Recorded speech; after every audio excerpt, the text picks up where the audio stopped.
I'm like, okay, well, what is it that you want to do? Because we got to figure that out. We can't be complacent. We have to be active and aggressive. I'm not always going to be here. So I need for you to make it a point to figure it out now so that you'll be ready and able to carry yourself forward when I'm not here. Because I am not always going to be here. God has given me a certain number of days, whatever number that is, I have no idea. But whenever it's reached, that's it. And in turn, beyond that, you have to be able to move yourself forward and continue to grow and to be frank about it, to create and build your own legacy. Hey.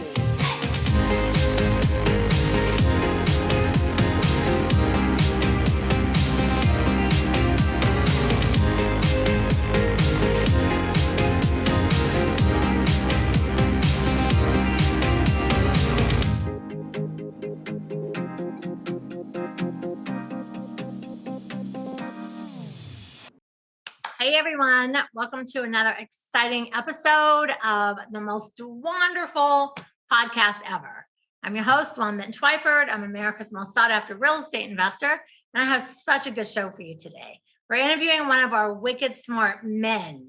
So we're going to find out what is in that head and get some information and see if Corwyn doesn't say something that can help you guys, get started on your real estate investing life.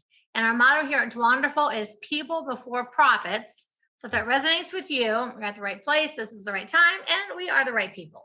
And always you can go to dwanderful.com and opt in. And I've got 5 free ebooks for you over there. And you can find me on social media at Dwanderful everywhere.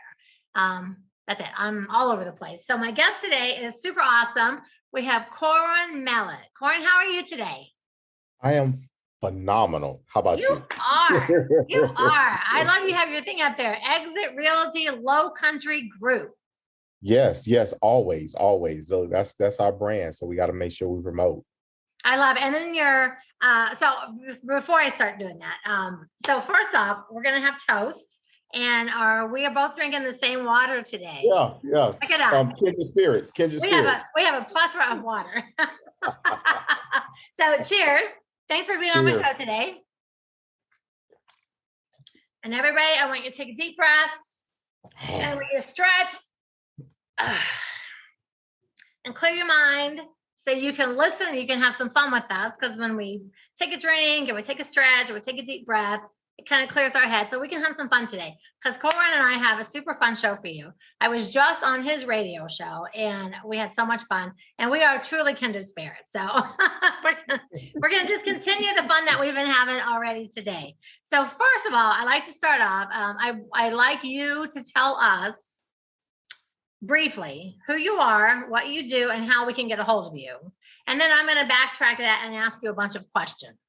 So a brief explanation of who you are, what you do, how they find you, and then I'm going to figure out how we got to where we're at today. All right. Wonderful. Corwyn Melette, broker, owner of Exit Realty Low Country Group in beautiful North Charleston, South Carolina. Guys, you can catch me on social media. I am at C Melette, CMELETTE. You can find me almost anywhere because Corwyn and Melette together is a fairly unique combination of words. All right. So guys, I'm pretty easy to locate. You always can get me by phone number 843-364-3095. Let's get those questions so we can make sure we get you some answers. And what do you do? I am a real estate broker and investor. Okay. So you are a broker and investor. Okay, I love it. And you're right. Corwyn and Melette, when you put them together, it's like Dwan Bent Twyford. It's like, so you have a name. Corwyn is like, you can call people up and just say, this is Corwyn. Yes. Like you can be a single name like Cher and Madonna. And, because Dwan, like when I call and say, this is Dwan, people don't have to be, oh, which Dwan is this? Like there's just me.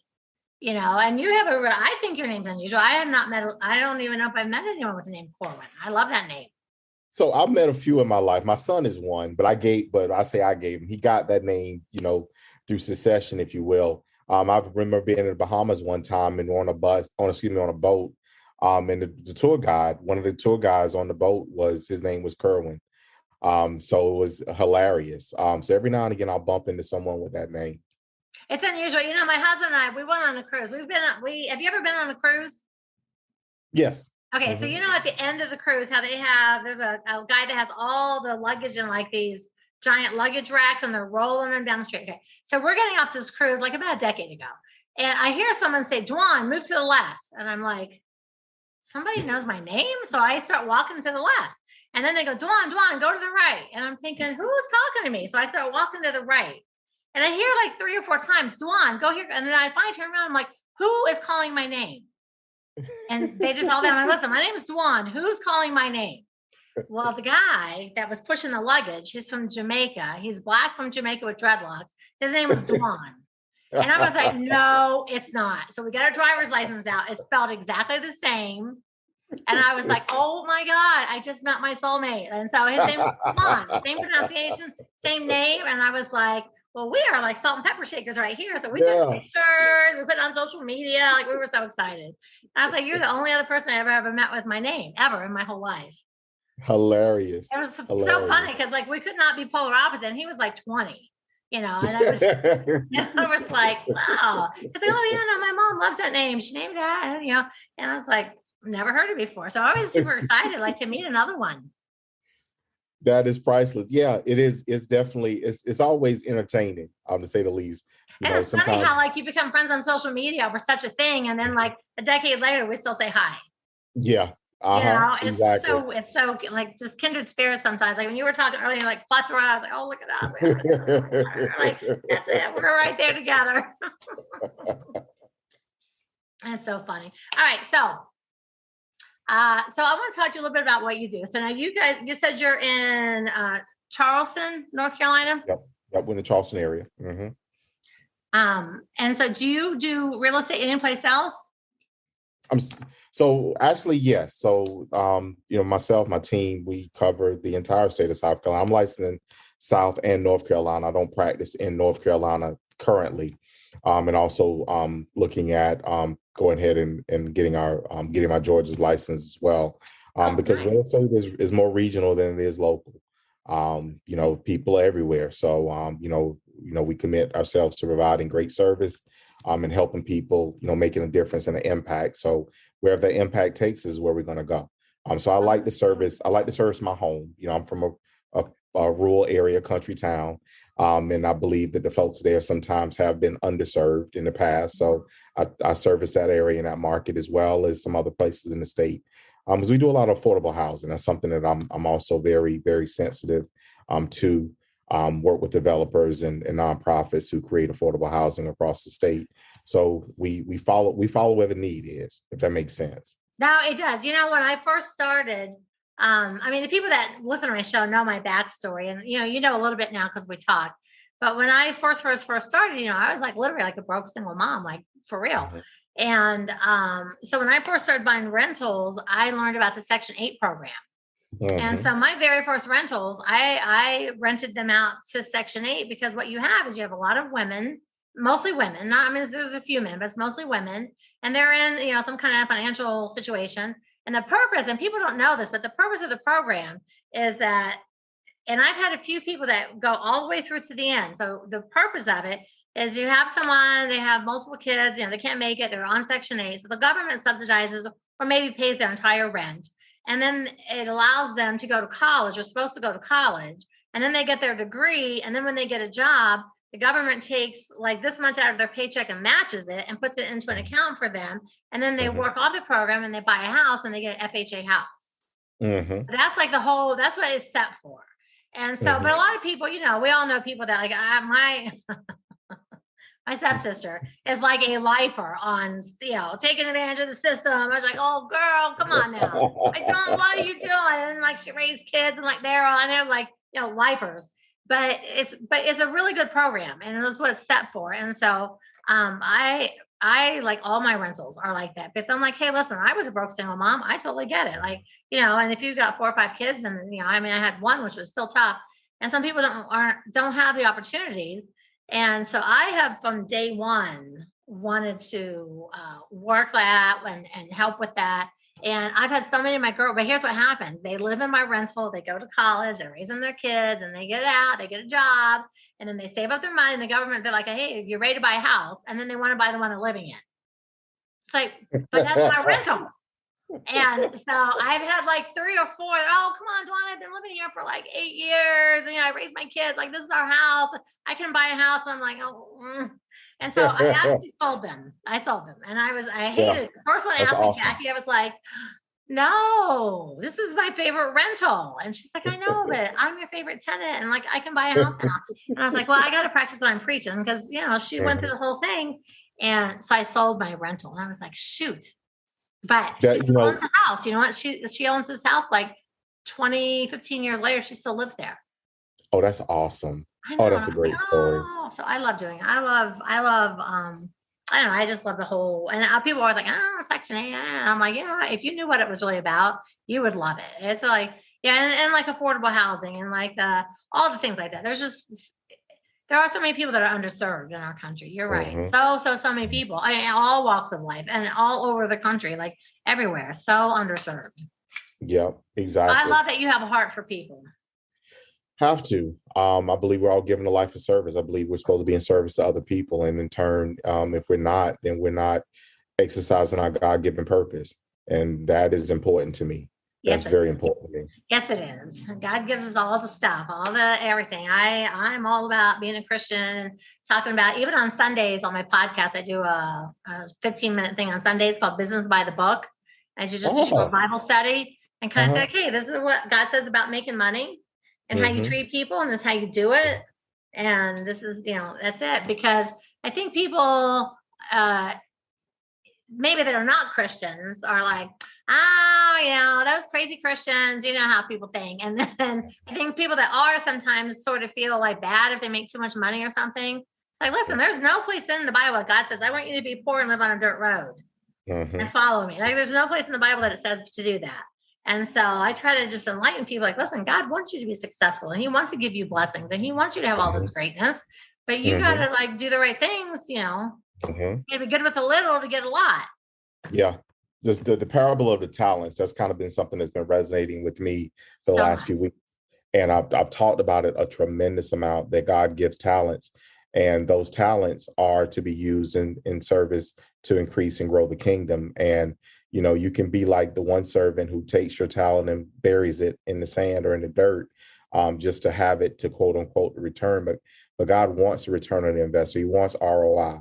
If he gives you, then he wants you to give to others. He wants ROI. Oh my God. I'm writing that down. God wants ROI. Okay. I am using that. I have never heard anyone say that. And that is exactly right. God does want return on investment. That was like a light bulb moment for me. God wants ROI. So great. Yeah. He does. Okay. I didn't mean to interrupt your sentence, but I never heard one person say that before. And I never even thought that myself.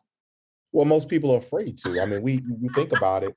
There is, that people get hung up on the little scripture, if you will. And I say the little scripture, it's not that it's insignificant, but it's significant as a whole, not just this one scripture. But they get hung up on money is the root of all evil, and in turn they associate money with being evil, when in turn it's not. It's the love of money is the root of all evil, not money is evil. And in turn, those that, you got to put the entire thing in context. And most people this, most people never sat down and read the Bible. They take what the preacher may throw at them from the pulpit, or they take what somebody may clip nowadays on social media or whatever it is, and they take that one little thing and they try to make it the entire thing. God, is more than wealth and riches. Don't get me wrong. However, his wealth and riches extend beyond this world. And that's what we have to be mindful of. We do what we're supposed to be here. If you're giving, then you're supposed to give back.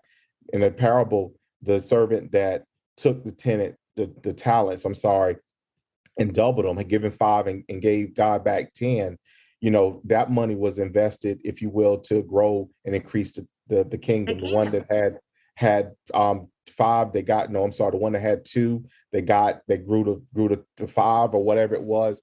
Same thing. So again, we got to apply our talents, Yep. our God-given. We have to apply it to the people that we serve, the people that we know, in service to them. Gosh, that resonates with me so much. It is so true. It is so true. That's why I like talking about it. And especially when I get to interview someone else that feels the same way, because too many people, you're right. They hear money is the root of all evil, and it's not. And people say it to me all the time. I'm like, okay, first of all, it says the love of money, and the love of money is putting money above everything. It's above God, above your family. Like, you love money. It's not like you have money. It's like you love it over everything. So it's two completely different things. So I love that you shared that. God wants ROI. I'm telling you, I'm going to do a podcast called that. And I'm going to credit it to you. Because it does. The one guy that took the 5 towns and brought back 10, they were like, hey, everybody was so happy about that. So, oh my gosh, that is so much fun. That's so great. You're a genius. That was like an epiphany. Can't be. Another word that people don't use enough. Okay, so you're doing real estate. You've been investing in about 18 years. Yeah. Yep. So I've been in real estate business 18 years now. Go ahead. So on the investing side, what do you do on the investing side? So one, I consult. I mean, obviously, from my seat, I've served primarily in that role. I've owned rentals. I in turn am now in the process of growing, looking to build another portfolio of rentals. I'm actually in the process of acquiring a property now. Looks like we have a probate issue, possibly, and some other stuff going on. So I don't know if that deal is going to work or not. From where we're going to get stuck on it, but that's primarily what we do. I don't do a tremendous amount of wholesaling. That is something that I've been looking at doing, but primarily what I've done in the past has been buy and hold, and that's definitely the strategy that I want to do more of. More buy and hold units. Grow a portfolio to stabilize cash flow, so eventually I can back myself out of my other endeavors, and the cash flow takes hold. That's it. So when you buy and hold, like, what kind of rentals are you getting? Are you buying single family? Are you buying buildings? Like, what are you duplexes? What are you doing mostly? So right now we've been focusing on single family. I still love single family. I know people are like, and I'm like, listen, I have building. I still like single family. I like helping like a person, a family. I'm just, I don't know. I still like that. 30 years later, I still like that. And that's true. I mean, obviously, you get to have the impact on the individual by doing so. I recall a tenant. I had a tenant one time that had a son that special needs. He got diagnosed with something. I don't know what it was, but watching that family kind of go through, and and otherwise trying to help them, through what I could at that time, help them through. In that particular property, they had to leave. They had relocated and moved to be close to a hospital that specialized in whatever it was that was going on. And some landlords, obviously, in those kind of situations, okay, well, look, it's going to be a difficult situation, and this and that and a third. But you get the opportunity to be the person that says, okay, hey, I understand. Please go do what you need to do, and don't worry about this. We'll take care of this and figure this out otherwise. So, those kind of things do allow you to make an impact on people. I think it's very important to make an impact on people. I agree 100%. So as you're growing your rental portfolio, are you guys going to focus on the single family mostly? So initially, yes. And then what I'm looking for, and one of the challenges is the areas I'm looking at. There are very, very, very limited opportunities on duplexes, triplexes, or anything else multifamily. So that is the reason why, I'm focusing. My target is in what is a more rural area currently. So again, I'm limited on the options there, unless I can create it. And that's something that I'm not looking to do yet. I know you're in the process of building a town. I'm not ready to do that yet. We're not either. I don't even know what we're doing. It's like, what are we even doing? I don't even know. It just got out of control. You know what happened is we had the first building. We had someone that we've known for a million years. He was like, Dwayne was like, maybe 85 or something. And he was like friends with my husband's dad. So like we've known him forever. He's like, hey, so-and-so is like 80 something years old. She wants to sell one of her buildings. You guys interested in buying a building? So because Bill's from Clinton, Iowa, we live in Colorado, and we go back there for reunions, and we go back, quite a bit. And we were like, yeah, we'll buy a building. That would be fun. Well, then what happened is all these women are widows and they own all these buildings and they all have lunch and they hang out. And so after we got the first building, then the next woman calls, Carol, and she's like, hey, I've got 3 buildings and, I want to move to Florida. I never want to come back ever again. Would you buy my 3 buildings? And we're like, well, if you'll own or finance it, sure. And then she did. And then like the next one called and said, hey, I've got these buildings and my husband passed away and, I'm 78 and I want to move to Florida. And they all want to move to Florida. So literally word of mouth just kind of got around and people started calling us. And we're just like, sure. And I was like, okay, at some point we have to just say no, like no more. Like, we're done. And I don't even know. It just got around and we were like, sure, we'll take it. Because they all offered terms. Awesome. I just want to move. If you can send me a check every month so I have more money, I'm going to move where it's warm. It's freezing in Iowa. And they left. And they're like, if you'll give me this much money every month. And we're like, okay. So we just, next thing you know, we started counting one day. We're like, okay, what do we have? And we started going through like, oh my gosh, we have 20 parcels of land here. Probably, so we have to stop. And then the bank started calling saying, hey, I hear you guys are buying buildings. We've got a couple foreclosures just sitting there. We'll finance them for you. It's like, oh my gosh, we have to stop. So we had to literally stop because people are still offering us stuff all the time. Oh, that's huge. That's awesome. Started though, it was just word of mouth. Like one person told another person, and then it blew up. Blows up. Yeah, because there was no place in my mind did I even think like 5 years ago, I think I'm just going to take on the challenge of a town. They're re-beautifying this old town that used to be a beautiful downtown, and now it's like everything downtown moves like out, and the Walmart's out there, and the casinos out there, everything's there. The whole downtown is like on the river, just was left behind. It looks like you're walking back into the 50s. And there was no place in my mind I thought we'll do that. And I never years ago even thought anything about it. And now we're doing it. So you just never know what kind of opportunities are going to come across your table. And with you guys having your radio show and your podcast and stuff, you'd be surprised. Many, many years ago in the 90s, I had a little radio show in Florida, like on AM. Okay. And it was like where I'd go in, like, and you pay whatever, I don't know, for like 13 weeks at this little radio show for like an hour, I think. And I had a surprising amount of people that would call me and say, hey, I heard you on the radio. So like a talk radio. I heard you on the radio. I have a house that's in foreclosure or for sale or whatever. Would you like to buy it? And we bought so many houses off that little radio show. That's huge. Like a surprising. The first one was a country club. It was a beautiful house. The guy's like, oh yeah, I'm like this many payments behind. Done. He was a widower.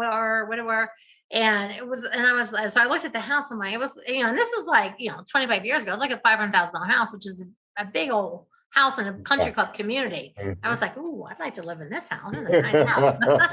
What do we need to do to make this deal work? And that little radio show, just talking and teaching. And I was doing it to try to get more leads for investors. And people started calling me with houses. Oh, wow. And so all of a sudden I was like, oh, radio is a good way to get deals. So what you guys are doing is awesome because people listen and they're not maybe all investors listening to you. And next thing you know, like, hey, Corwyn, can you help me out? Next thing you know, you got all kinds of deals coming your way. So I closed, I don't know, we did the radio show for like a whole year and probably ended up with like 30 or 40 deals that year just by telling people, hey, if you're listening and you have a house and you're in some trouble, give us a call. We'll help you too.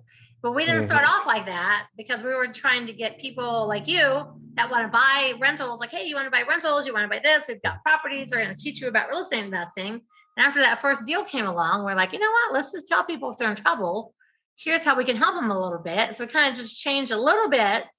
And people were calling in, taking questions and needing help. And next thing you know, we're doing deals left and right off the radio. Oh, that's awesome. It's the craziest thing ever. Well, that happens. I mean, obviously we get a lot of calls now. And while you were talking, I just made a note over here to do that. I mean, we're in a place where we're going to make a couple adjustments, change a few things.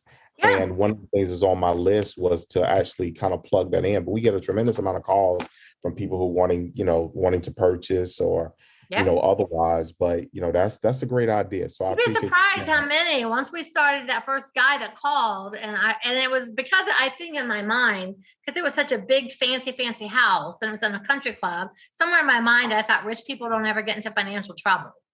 Because I was always buying houses in, like, I call it the good hood. Like, that's where I buy all my houses, is the good hood. Like, I live in the good hood, and it really changed my thinking. Like, oh, okay, so rich people get in trouble too. Mm-hmm. The very first short sale that I ever negotiated, what year this was, might have been 2012-ish, may have been. No, wasn't that? No, about maybe 2008, 9 or something. But it was a $1.3 million house on a golf course in Mount Pleasant area. I sold that house for $680 something thousand. It was a brand new house, had been built. People never moved into it. Had an appraisal in hand at 1.3 million, and we sold that house for $680 some odd thousand. Wow. It was ridiculous. And that's amazing. Ridiculous. But yeah, I mean, and now that property is probably worth pretty close to about 3 million. Oh, I bet it is. I bet. And the thing is, you did a short sale, so I love that part too. Short sales are so much fun. Short sales are awesome. So how old are you right now? So I am 48. Had to think about it for a second. 48 and looking great. Yeah, you're looking at this gray to deceive you now. I got a lot of that going on too. I just cover it up. So 48. So when you were like 12, 13, 14, like that young Corwyn, like, where were you living? What were you doing back in those days? So I was, I grew up in a little place called Mullins, South Carolina. It used to be the tobacco capital of the world. What was it called? Mullins, Mullins, Mullins, South Carolina. Okay. The city of opportunity. That's the mantra. The city I love it. So, huge tobacco town back then, where tobacco warehouses everywhere. So my great-grandfather was a carpenter. My great-grandmother, that's who raised me. That's who I grew up with and lived with. Your great-grandparents raised you? My great-grandparents. Your great-grandparents. Wow. My mother was there. She got a nursing degree. My grandmother moved to New York. So that time period, what happened, especially in the African-American community, down south, in the southern states, when you got of age, there was really no work for you to do other than go work in the field or something like that. Right. There wasn't a lot of industry. So what would happen is when children would graduate in the 50s and the 60s, they would go up north to New York, New Jersey, wherever, to work in industrial settings or whatever. So my grandmother moved up north. She became an administrator, an admin for a marketing company. Actually, an office manager. My mother stayed. So my mother stayed in South Carolina. So that's kind of what happened. She never moved. And then she, in turn, after she graduated high school, she worked in a factory and then got a nursing degree. And she married this guy and moved. And when she married him and decided to move, I didn't want to go because I didn't like the guy. Right. So right now they're divorced and we're the best of friends. But at the time, I just didn't like him. So I stayed with my great-grandparents. So that's where I grew up with. I mean, nice. My great-grandfather was a carpenter, worked on houses. He did now what I know and understand to be property management, because he collected rents and repairs and all that kind of stuff.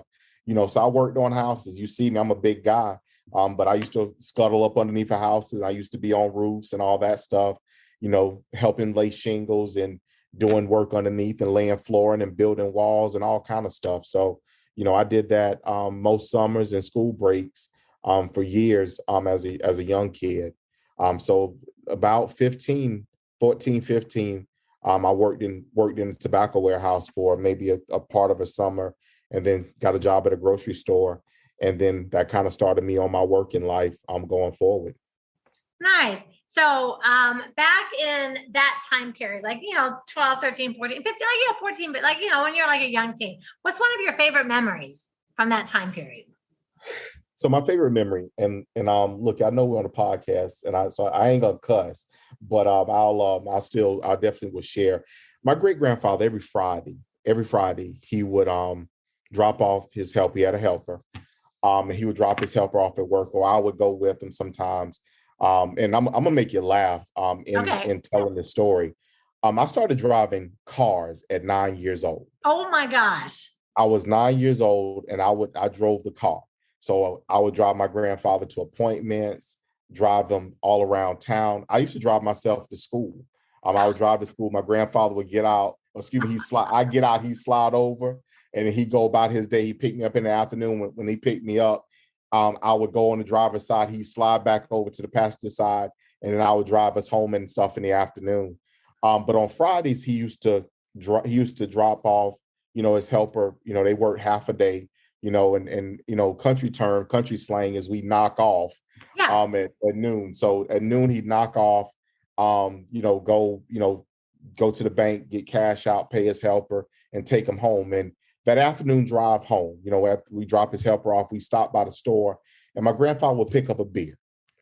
A beer, and we drive home. And I remember, he used to drink Miller Lite, High Life, the champagne of beers. And so one of my favorite memories is those rides home with him in the afternoon. He'd have the little Miller ponies, and he'd give me one. And I was a kid, obviously, but I'd, sip a little bit. I didn't drink the whole thing, but I'd sip a little bit and ride home with him, in the afternoons. On Friday. So you're like 10 years old, riding with grandpa, sipping a beer on Friday. You're just like, I'm all that. Exactly. Oh my God, that's so much fun. Yeah, so that's a favorite memory. Every now and again, I'll buy a 12-pack of Miller High Life and take a drink and just remember those times. Oh, that's so much fun. And if you did something like that now, if you let your kid at 9 take you somewhere and sip a beer, like they'd have you thrown in chains in jail, and oh my God, it's child abuse, and you'd be all over TV, and it'd be terrible. But in the South like that, I mean, my family is from Tennessee, and they all drove, and everyone did all that stuff because you had to like participate in the raising of the family and the farm and the land. And but gosh darn, the things that back then you could never get away with stuff like that now. Exactly. And I think we've lost touch. I mean, the reality is that the things that we did made us who we are. That's right. There is a level of resilience from generations prior that the generations today lack completely. They have no resilience. They are soft as marshmallow fluff. Oh. They're soft. It's terrible. They're terrible. I mean, literally, you can take them and just. No, I'm with you so much. I'm like, oh my God, I am so with you. The kids today, can you imagine the kids today getting drafted? They'd be like, oh my God, there's so much pollen out. I can't go this week. Like, when can we have a better time? I don't like the outfits. Like, can you imagine the kids today? Terrible. Exactly. So, that's the thing that we don't, I tell people, we didn't have that. We had to do certain things, and children now don't. No. Parents protect them from everything. And in turn, when we get older and can't do what it is that we used to do, to be frank about it, we're not going to be able to rely on them to do what they feel they need, we feel that needs to be done. No, I raised my kids with those Southern values. Like, you're going to work, you're not getting any free money, you're going to know how to take care, you're going to know how to fix things, you're going to know how to do all those things, because, I can't imagine some of these kids today, me being like 80 and needing help from one of them, they'd be like, oh my God. Did you guys just ride around the back of the pickup truck, like just sitting in the back of the truck on the edges? So, yeah. So me and my cousin, we actually talk about this every now and again. So what we do is when we get to the traffic light, we jump off the back of the truck. And then we try to jump back on. Every now and again, we jump off the truck, and then the light would change, and my granddad would take off, and we try to chase the truck to the next stop sign, because he never looked back. In the country, you never look back. Oh, I know. It's so funny. We did that too. We'd ride around the back holding on. You're just hanging on to the back of a truck, just riding around. Yeah. Yeah. It's too Exactly. bad that kids today don't did experience stuff like that because Yeah. they They really had to miss. slap the Like hall. that was such a great part of childhood. Kids miss so much stuff today Hmm. because they're Yeah. so They didn't have to protected. slap the halls like I did. I had to do that as a kid. I did that as a kid. That taught me a level of perseverance. It gave me a work ethic because I didn't want to do it. But there were times when, things happened when I had to. Yeah. And in turn that, being able to knowing what to do was definitely a tremendous help. And making sure that we got stuff done. My grandfather, as he got older, got sick. And in turn, I stepped in to do those things for him when he couldn't, and children today, man, you can't rely on them at all in regards to any of that. Do you have kids? Oh God, yes. How many kids do you have? So me and my wife, we have so we're a blend of five. All right. So we You're have fine. we're a blend of five. So we have older grown children. So a 27, 20, 26, 25, and 20. And then we have an 11-year-old that's soon to turn 12. Now you So raising them up with like those good old fashioned values? well, we struggling with it because the truth be told, because one of the things that you're always contending with is the outside influences. So we are okay. This. My two of the oldest work in the business with me. Oh, And good. they both have kind of, this ain't what I want to do, and I'm like, okay, well, what is it that you want to do? Because we got to figure that out. We can't be complacent. We have to be active and aggressive. I'm not always going to be here. So I need for you to make it a point to figure it out now so that you'll be ready and able to carry yourself forward when I'm not here. Because That's right. I am not always going to be here. God has given me a certain number of days, whatever number that is, I have no idea. But whenever it's reached, that's it.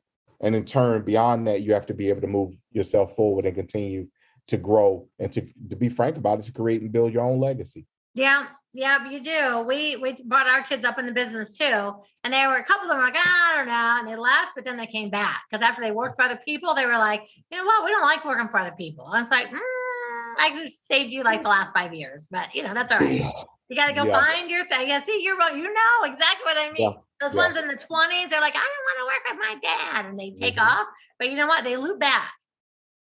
Yeah. Plus, in the Bible, it says if you raise them up, in the Word, they'll loop back there too. Go. And exactly. So I think if you raise them up right and they see the difference of your lifestyle versus, what it's like to actually work, they loop back.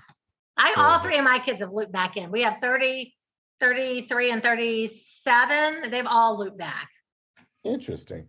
Well, look here. We'll see. Because I've said this thing and I mean it.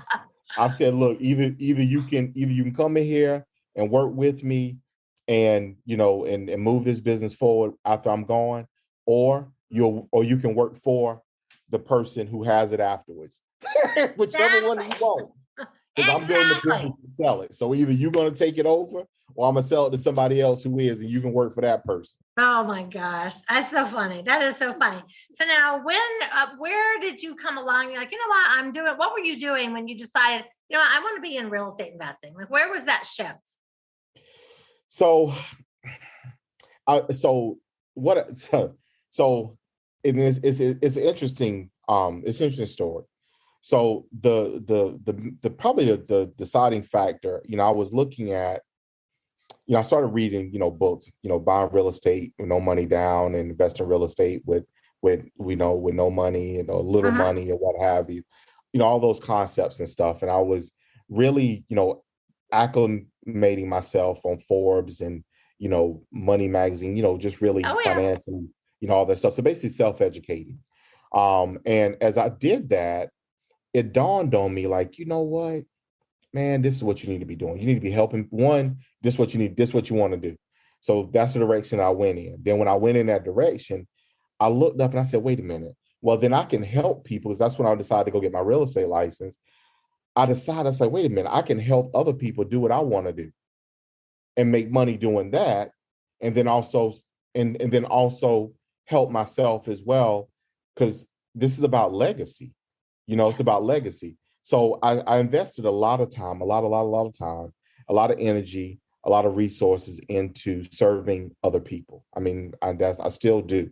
I do that with our agents. We have a group of about 18 agents, currently, and I spend a lot of time, investing, helping, assisting them, as well to grow their businesses. But I'm looking at it and saying, you know what, this is something that we all should be doing. Yes. And we don't have to do it with fanfare. We don't have to do it. We do it with hype. We just have to do it with commitment and focus.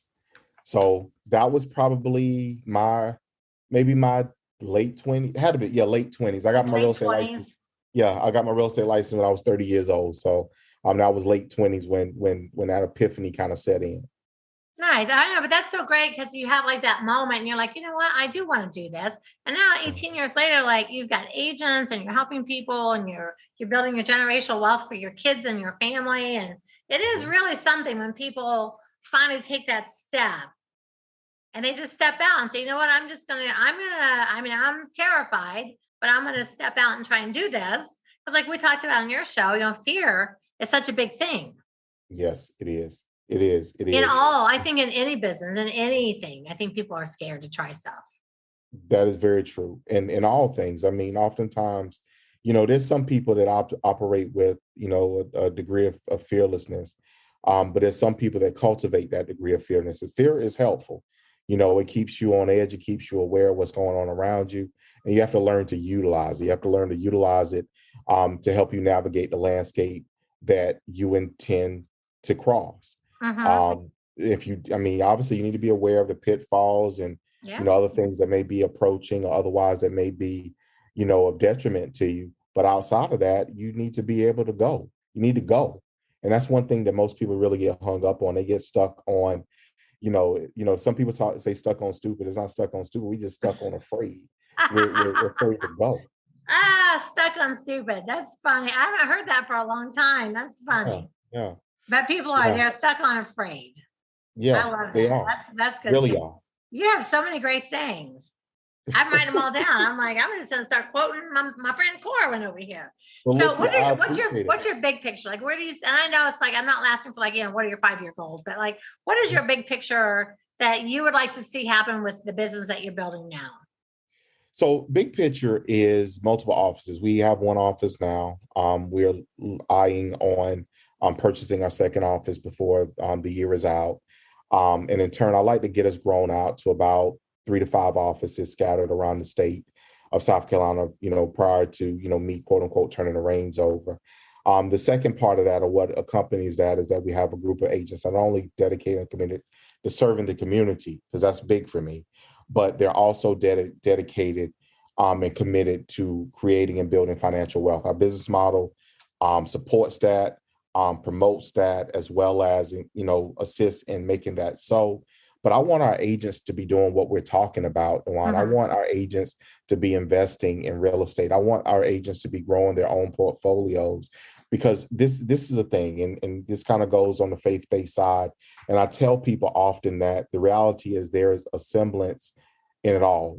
Our word is universal. It's not specific to just what happens inside the church building. It's specific to what happens outside of it. And with that in mind, the church cannot function without money. I have a business partner, developer that I work with, Fred Johnson, and he says, no money, no mission. So in order for our agents to be able to support the community, be involved, engaged, and community activists, if you will, in this space, they have to have money. So let's work with our agents to help them build real estate portfolios, so that not only can they sustain and support their families, but they also can assist in sustaining and supporting the communities they serve. That is what my vision is. That's what my vision is. I love it. And and this will probably get me a lot of hate for saying this, but there's like so many people that just give millions and millions and millions of dollars to other countries. It's like, listen, we have people in America. We have people in my neighborhood, in your neighborhood, that need housing and food and medical attention. And let's take care of the people that live right next door to us, instead of, being like the saviors of the whole world. And I know that people are like, oh, you got to feed the hungry kids over here and there. It's like, yeah, but we need to take care of the people that are here. Like right here where we live, we have people that have problems. Let's fix what we have here, and then let's help everybody else. Exactly. And I know a lot of people don't think that way, but I'm like, we live in Denver and we do a lot with the homeless people, and it's so much need in every single city all across this country. So I love your mission that you guys are really focusing on serving your community and making where you live a better place and growing and building what's there, instead of like, oh, let's just change the whole world. Like, let's just change where we're at. Exactly. My word, every year I have a word, and my word for this year is impact. If you think about it, if you look at it from, I speak, with analogies and things of that nature. But if you look at it and you think about, dropping a pebble in a pond or whatever, there's a ripple effect. Yep. And sometimes the bigger rock has a smaller ripple. Sometimes a smaller rock has a larger ripple. Effectively, if you're effective, you have a larger ripple. And I want to be effective. So that was a word in years past. But in outside of that, I know that if I have an impact, I know that I can create a larger ripple. Yes. So, amen. Yeah. Preach it. I'm like, you need to preach it too. I love it. I love it. That's funny you should say that. One of my hashtags on Facebook, and there's a book coming, but somebody need to preach that. I on my Facebook, I share a lot of information, spiritual. Yeah. And my hashtag on that is somebody needs to preach that. That's funny you should say that. Well, you need to be somebody that's preaching that. Listen, I'm drinking the Kool-Aid with you. I'm all in. I'm right there. I'm sitting in the front row listening. Oh, you're such a great person. So let's ask you a couple of random questions. Tell me, what's your favorite band of all time? Oh, you only get to pick one. Actual band or group. If I say group, I'll probably say New Edition. If I said band, I don't know who I would say right offhand, as I've listened to a lot of different genres of music. I do too. I love music. And so New Edition. Okay. I love that. What's your favorite food? So that changes on occasion. I like lasagna. Lasagna. Yeah. I actually make a veggie lasagna. So usually about once a year I'll make it. So my family, they treat it like a special treat now. You didn't let me know when we're family lasagna, because I'm coming up. We'll do. You must have a great recipe. If you make a big thing and it's got to be good. Yeah. It is. It's real good. At least I think so. Family thinks so as well. I do it maybe once a year. I do chili maybe once or twice a year as well. And they look here. When I do it, I have to save it. And, hey, kids come by to get the chili and stuff. So, but yeah. I know. I need a good chili recipe. I just don't have a good chili recipe. And my stepmom made really good chili, and she passed away recently, and nobody wrote it down. It's like, so I'm like looking for like a good chili recipe. Maybe you can so you can drop some hints on me and after tell me about this good chili that you made. I love chili. You get good chili, it's like, oh gosh, I could just eat that forever. Toward the end of the show, we like to, I told you earlier, I do a thing called the 5 equities of life. And so spiritual, mental, physical, family, financial.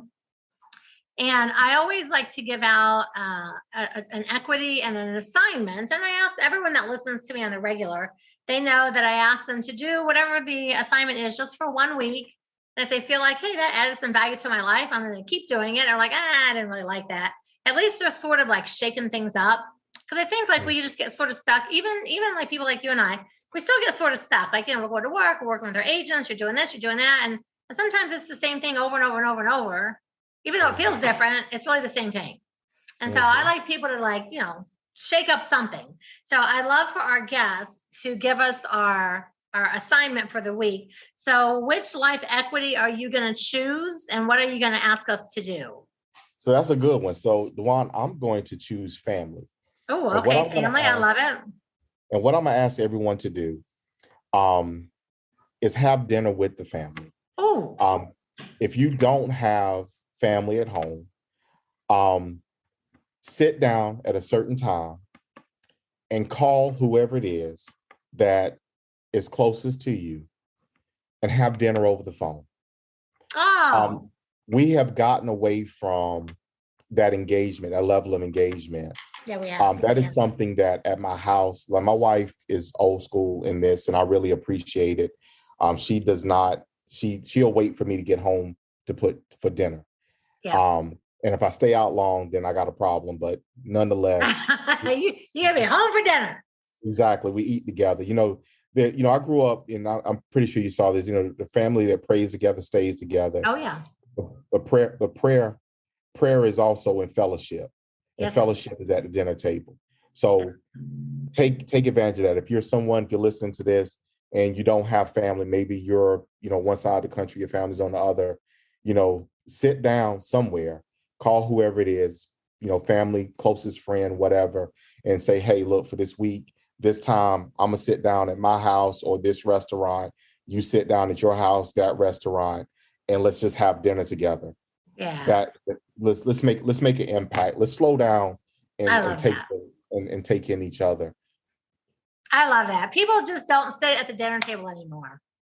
Mm-hmm. They don't. I made my kids, I was like, listen, there'll be no cell phones. There'll be none of that. We're eating together and everything is off the table. Nobody's answering nothing. We're eating and they, kind of complained here and there, but in the end, they all do it with their kids now too.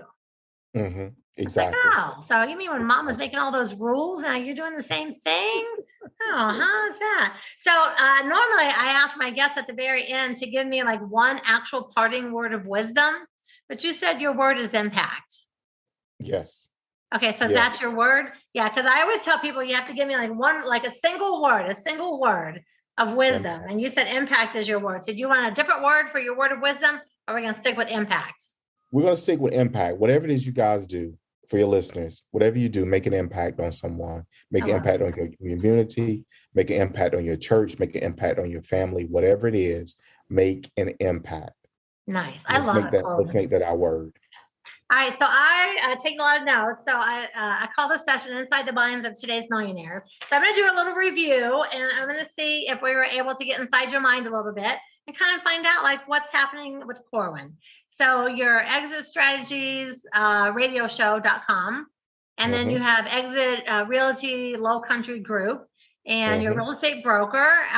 You're at Melette, Melette, and Corwyn Melette, because you're right, that is an unusual grouping of names, so you're probably pretty easy to find. 48, 5 kids, you like to buy single family homes. You've been in business about 18 years, and you guys consult, you own rentals, you're doing some probate deals. One of your first short sales was a $1.2 million deal that you sold for 600 and something, which 85. is 86, something like that. Yep. Amazing. And when you were young Corwyn was like working in the tobacco warehouses. You were working with your grandfather, which is super fun.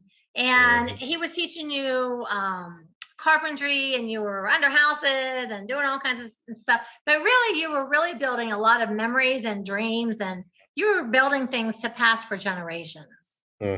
And your favorite memory is riding around with your grandpa on Fridays and getting a Miller, having a little sip of the beer, which I love that. That is so great. And they knocked off at noon. I love that. And you used to ride around the back of pickup trucks. I love all that too. Your big picture is you want to have multiple offices, you want to serve your community, and you want to serve your community, the people, the church, the things, and you want to serve your community, which I super love that too. And that's your big picture thing. You like New Edition, and you like lasagna, and our thing for this week is family, our equity, and we're going to have dinner with somebody, which is great. And your word is impact. Yes. So is that like a little bit about what's inside your mind and your heart? That is a little bit about what's inside my mind. I love it. I love it. You have such a good heart. You're just such a great person. And I just, I always like to ask people, just like the questions like we've been talking about, because, as you and I talked about earlier, sometimes people are like, oh, these are my 10 questions. Ask me these 10 questions. And it's like, I don't do questions either. I just want to talk to people, because anyone can look you up and see what you do, but people like to work with people that they like.